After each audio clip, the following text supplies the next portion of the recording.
¿Qué es lo que Jorge opina sobre esa crisis dentro de la historia cotidianamente puesta en la educación?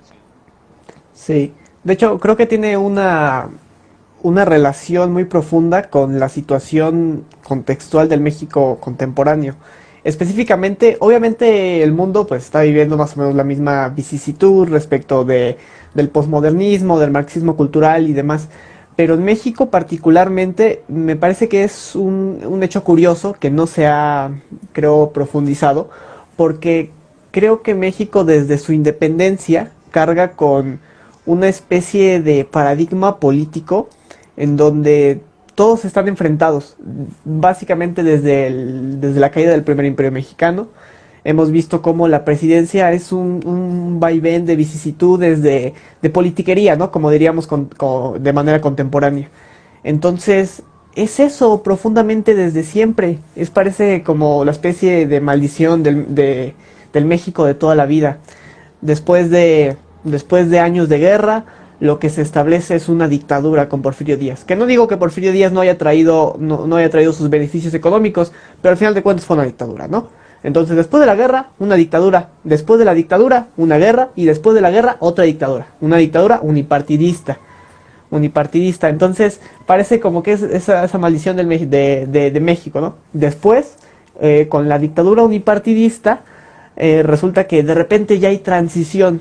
¿Transición de qué, no? Hay que cuestionarse de qué transición. Porque obviamente tenemos una acción nacional que profundamente resulta que pues se dice, ¿no? Como que es el partido católico, o al menos lo era en aquella transición, pero en el sexenio de Fox, o eventualmente el de Calderón, nunca hubo como esa profundización de un México católico. Después regresamos al PRI y del PRI regresamos a Morena, que Morena no deja de ser una excesión del PRD y el PRD no deja de ser una excesión del PRI. Entonces todo nos lleva a lo mismo, ¿no?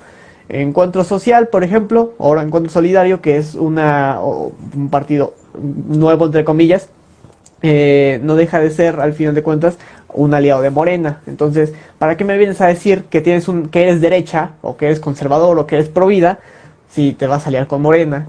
Entonces, todo parece ser esencialmente lo mismo. Eso creo que ocurre también en la parte histórica, porque pues vemos esa profundización. Obviamente, no son diferentes actores políticos, ¿no? En su momento era Benito Juárez y los conservadores, esencialmente Lucas Alamán o Miguel Miramón, el emperador Maximiliano, pero, pero parece ser una misma vicisitud de juego político. Ahora bien, al menos antes, al menos los conservadores sí trataban de representar lo que en su momento era para ellos el conservadurismo y el liberalismo lo que para ellos era el liberalismo. Ahora parece que tenemos izquierda y extrema izquierda, o izquierda y mucha izquierda, y si le movemos tantito para acá, más izquierda por allá.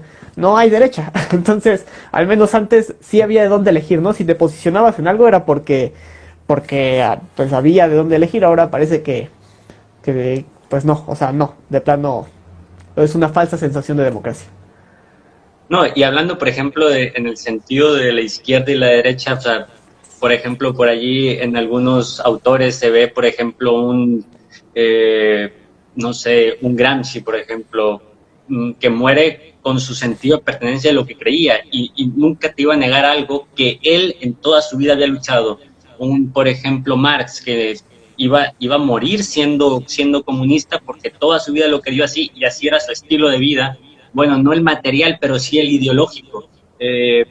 Tenemos a no sé, de Fidel Castro, por así decirlo, ¿no? Personas que pertenecían realmente a una ideología y la combatían hasta la muerte. Hoy en día yo veo como que esa cobardía también de muchas posturas, por ejemplo, una izquierda que también, pues, el capitalismo por ahí no lo acepta, pero como le conviene en lo económico, sí lo acepta.